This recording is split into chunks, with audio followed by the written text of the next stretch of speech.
Aujourd'hui, on va faire un pain express, un pain mou avec 500 g de farine. Je vais utiliser 450 g de farine blanche T45 de chez Aldi et 50 g de farine de seigle de chez Naturaline, achetée chez Intermarché.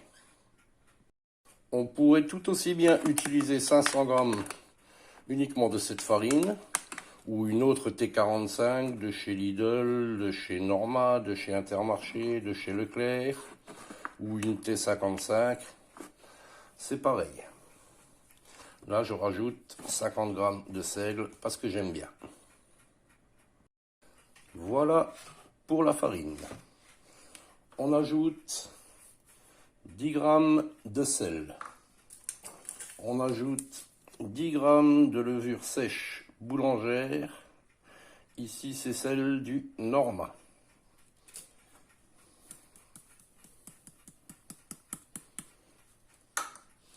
Voilà pour les ingrédients. On fait un petit pré-mélange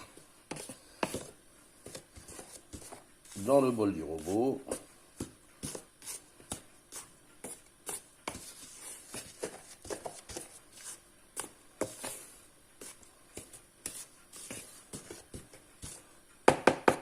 Et maintenant, on file au robot. Je ne me sers du robot que pour faire du pain. Donc, inutile d'avoir un gros robot à 300, 400, 500 euros. Un petit robot comme ça d'occasion à 30 euros est largement suffisant. D'ailleurs, j'ai échangé mon gros robot bol inox contre celui-là. Beaucoup plus efficace avec un bol en plastique. Dans le bol inox, ça colle de trop. C'est parti. Un petit mélange des poudres avec le robot, vitesse 2.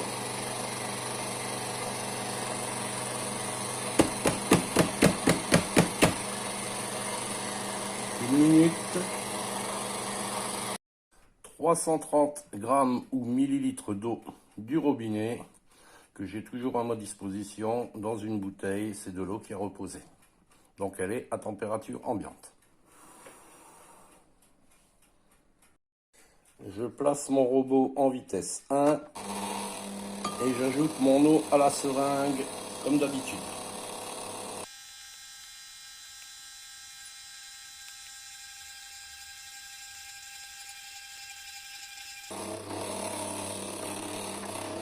Il me reste encore la moitié de l'eau. Je vais laisser tourner comme ça pendant 1 minute avant de continuer. Je poursuis avec l'eau.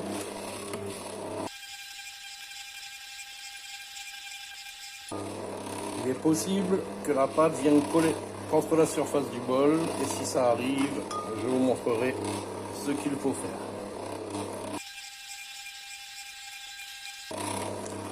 Voilà, dernière seringue d'eau.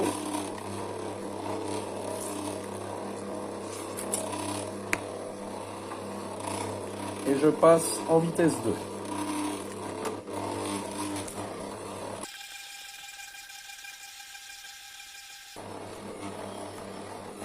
Voilà, là on a un volcan, donc la pâte est collée sur les parois.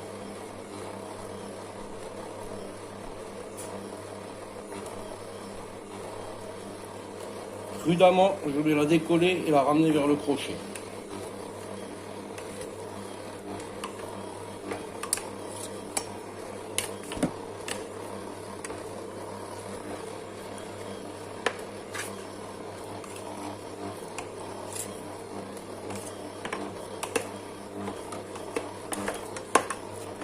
Alors on fait attention.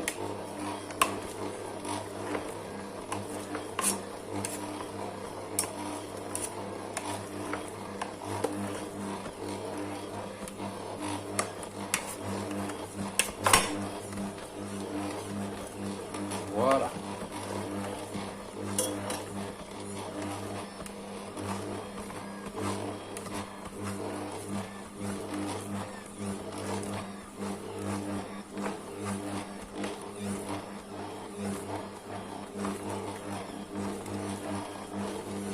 Dès que la boule va commencer à tourner, on laisse pétrir pendant 3 minutes. On lui donne un petit coup de main s'il faut.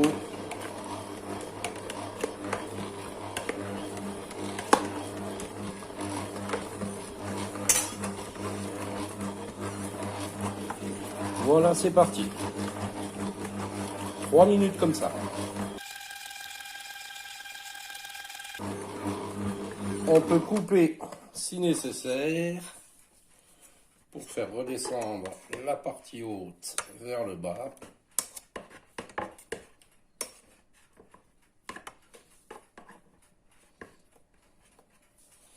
Et on relance vitesse 2.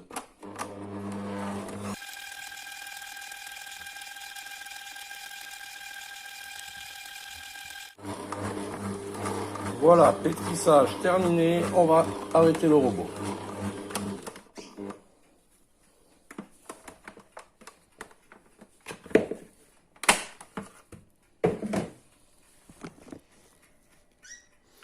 On va l'attraper avant qu'elle tombe.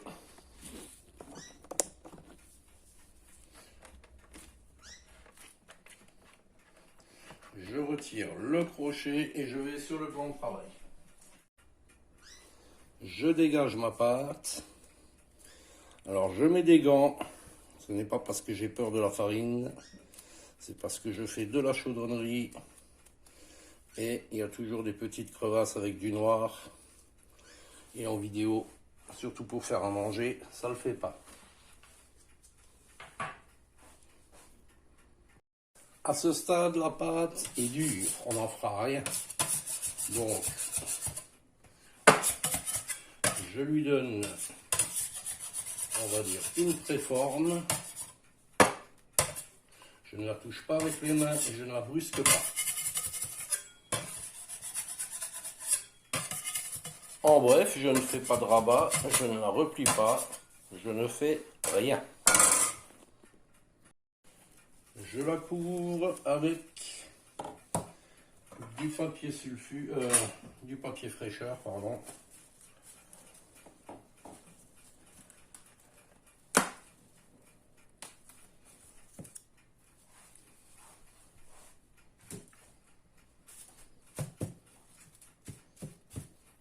Voilà, tout simplement comme ceci, et j'attends 10 minutes. Le robot est nettoyé et rangé, ainsi que tous les petits accessoires qui m'ont servi jusqu'à maintenant. Je vais préparer ma plaque de mise au four. Donc, du carton épais entouré d'aluminium, c'est tout bête. Une feuille de papier sulfurisé.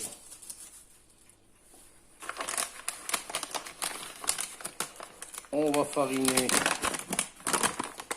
le papier sulfure. Donc pas à la main comme un sauvage, mais doucement et délicatement, comme ceci.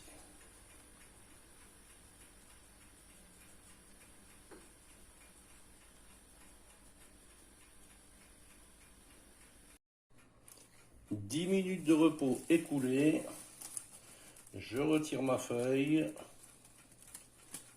Je la mets de côté et j'en aurai besoin tout à l'heure. Et logiquement, je vais pouvoir travailler ma pâte. Donc toujours sans la toucher avec les mains. Vous allez voir que je lui donne sa forme avec le coupe-pâte, toujours sans rabat, sans repli. J'évite le plus possible de la toucher avec les mains.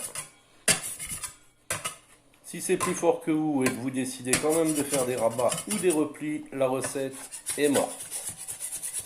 Je lui donne sa forme avec le coupe-pâte. Et surtout, je n'écrase pas la pâte.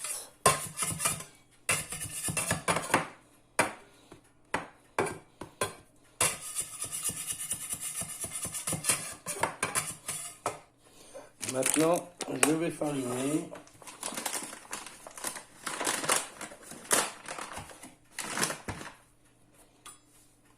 Pour commencer, autour.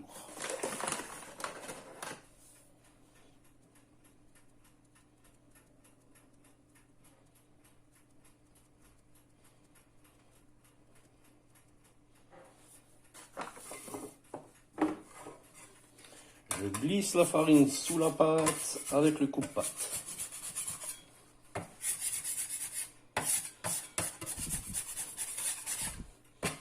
Je fais tourner ma pâte.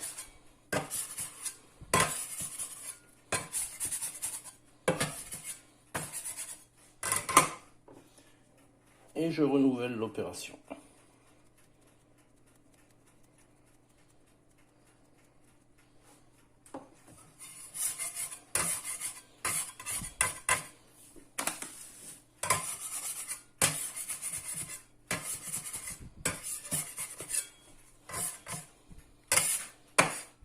Si besoin, on peut quand même s'aider avec les mains pour le rallonger ou lui donner une forme plus précise.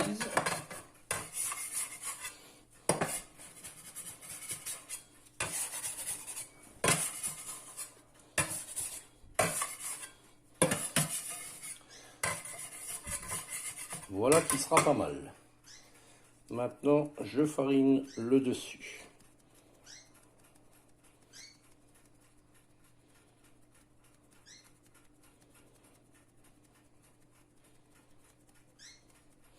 Terminé. Je vais le mettre en bonne position pour le glisser sur ma plaque. Je nettoie mon plan de travail avec le coupe-pâte. Je mets le surplus de farine de côté.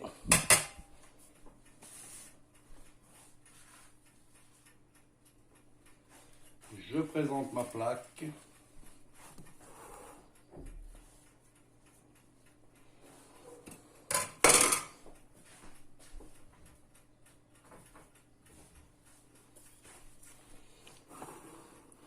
J'attrape ma pâte,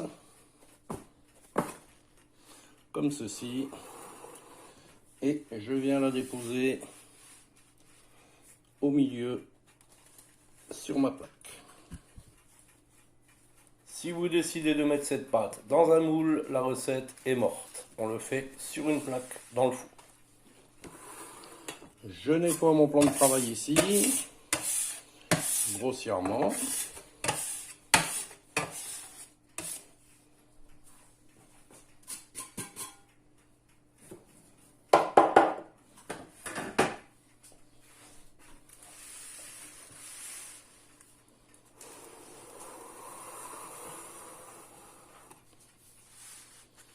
Je recouvre à nouveau ma pâte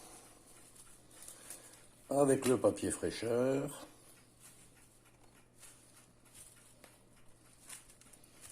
Et maintenant, je vais faire préchauffer mon four à 230 degrés pendant 30 minutes.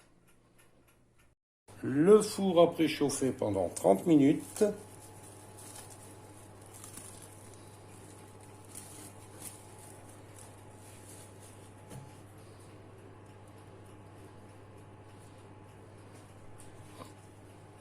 Je précise que la plaque n'est pas faite pour aller dans le four.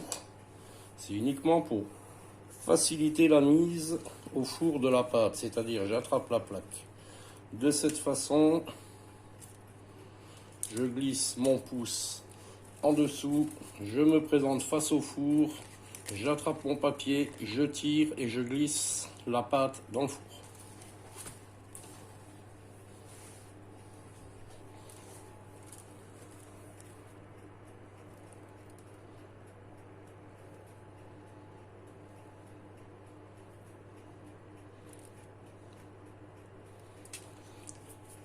C'est parti pour la mise au four et entre 20 et 24 minutes de cuisson.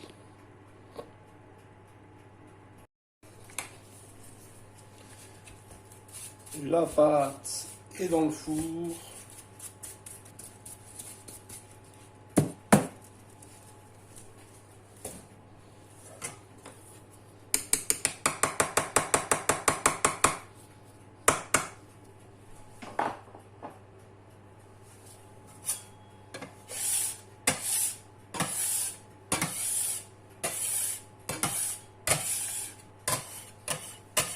Comme vous pouvez le voir, pas de gros dégâts. Le coupe-pâte à nettoyer, la farine à ranger. Ensuite, un coup d'éponge. Pas de dégâts. Tout est propre.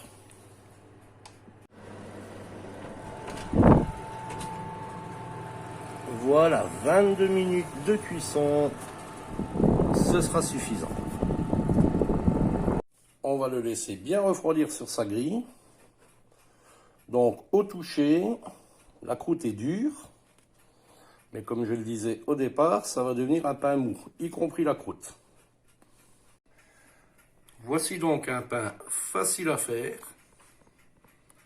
sans dégâts dans toute la cuisine. Ça prend très peu de temps.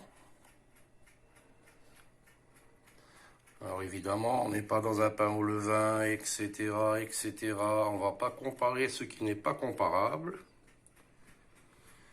Mais poser ça sur la table en disant qu'on l'a fait soi-même, c'est pas mal. Je le répète, c'est un pain express, mou. Tout le monde n'a pas la dentition qu'il faut pour manger du bon pain croustillant. Il en faut pour tous les goûts. D'ailleurs, les enfants mangent ce pain très facilement. Allez, on va couper, on va découvrir l'intérieur et on va goûter. Le pain a eu le temps de refroidir. Il n'est pas complètement froid, mais ça ira. Donc la croûte est bien molle. Les seules parties qui resteront croustillantes, ce sont les grignes.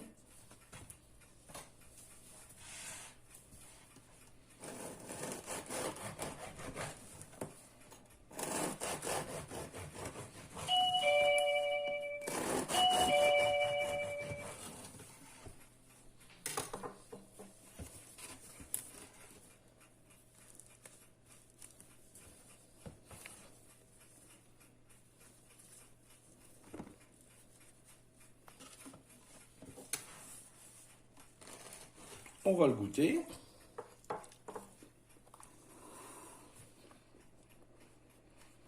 Malgré le fait qu'il n'y ait que 50 grammes de seigle, on le sent très très bien.